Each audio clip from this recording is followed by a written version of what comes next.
I was a seminary professor for 20 years, during which time I taught systematic theology and apologetics and Christian worldview. It was very much an interest, if not a passion of mine. But that began to change in the year 2019 when I went part-time into doing workplace investigations, moonlighting, while I continued to be a seminary professor.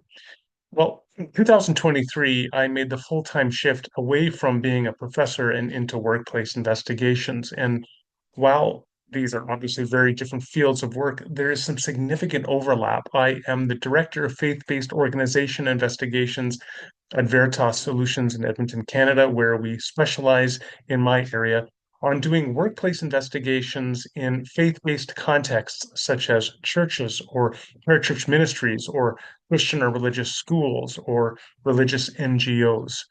Our work includes investigating a range of abusive and behavior and misconduct, ranging from harassment and bullying to sexual harassment, sexual abuse, and spiritual abuse and discrimination. And I've done myself well over 120 investigations.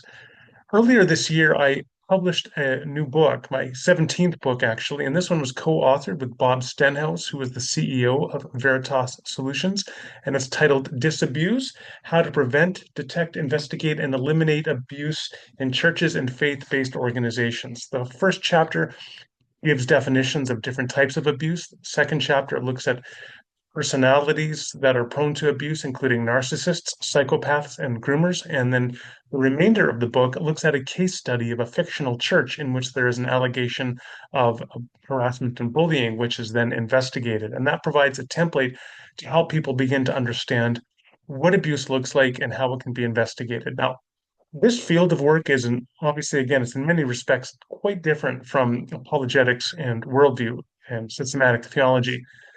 But I will say this, there is important overlap and dovetailing of interests because my passion still remains the winsome, credible presentation of Christianity within the public square and within Western society.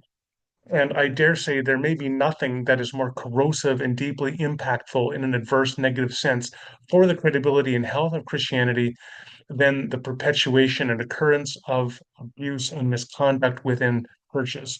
So, this is something that churches, for the sake of their own witness and the protection of their members and wider communities, need to be very serious about investigating abuse and preventing abuse. And that's what Disabuse is all about. Now, here's the good news for just 2 days for the remainder of today, which is March 3rd, 2025, and tomorrow, March 4th, 2025, the Kindle version of Disabuse will be available for free download. And I've included the links to Amazon.com and Amazon.ca below if you are interested in downloading the book. So thank you very much for your support and your interest as together we work to eliminate abuse in the church.